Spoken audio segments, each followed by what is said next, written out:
মাঝে মাঝে মনে হয় সেই দিনগুলোই ভালো ছিল, যখন বাবা অফিস যাবে বলে মা ভোরে উঠে উনুন ধরিয়ে রান্না করত।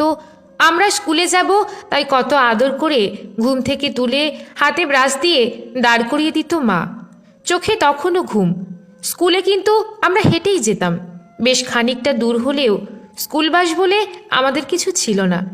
স্কুল থেকে ফিরে মাঠে খেলতে যাওয়া ছিল, কোচিং ছিল না। খেলা থেকে ফিরে কিছু খেয়ে পড়তে বসা। ঘুমে চোখ বুজে আসছে, ইতিহাস না ভূগোল পড়ছি বুঝতাম না, এত ঘুম। ভাই বোনেরা একসাথে পড়তে বসা, সবাই জোরে পড়ছে। সেই সময় সব বাড়ি থেকে সন্ধ্যায় বেশ একটা পড়ার আওয়াজ আসতো। মাঝে মাঝে মা রান্নাঘর থেকে, কি হলো, আওয়াজ আসছে না কেন? আজকাল কেউ আর জোরে পড়ে না, সবাই মনে মনে পড়ে। পড়ছে কি পড়ছে না বোঝার উপায় নেই। রবিবার বাবার ছুটি, সেদিন অঙ্ক করার দিন। সেদিন অবশ্যই কান্নাকাটি। তোর দ্বারা কিচ্ছু হবে না এরকমও শুনেছি, কারণ বকা মার খাওয়া স্বাভাবিক ছিল।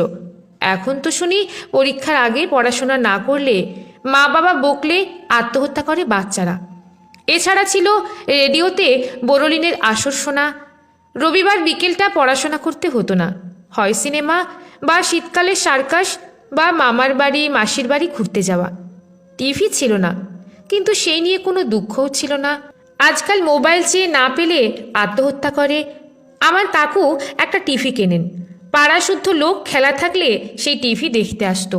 কাউকে তো দেখে মনে হয়নি অসুখী। সবাই মিলে হইচই করে খেলা দেখা হতো।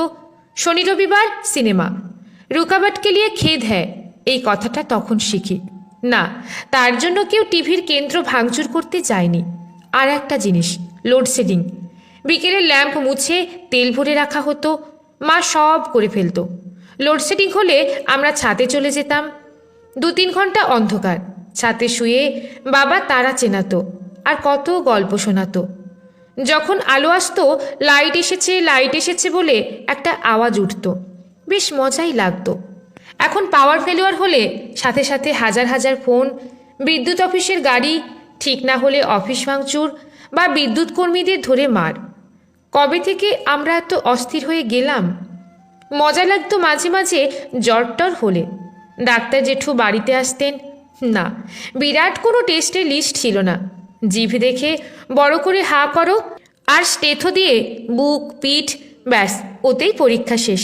ওষুধ লিখে দিতেন, খুব তেতো, 2-1 ট্যাবলেট, সাথে হয়তো একটা মিষ্টি সিরাপ, তাতেই অসুখ উধাও। আজকাল আর ডাক্তারবাবুরা বাড়িতে আসেন না, সামান্য জ্বর হলেই গুচ্ছে টেস্ট। আর কত কি কঠিন কঠিন নাম। এইসব অসুখ কবে এলো?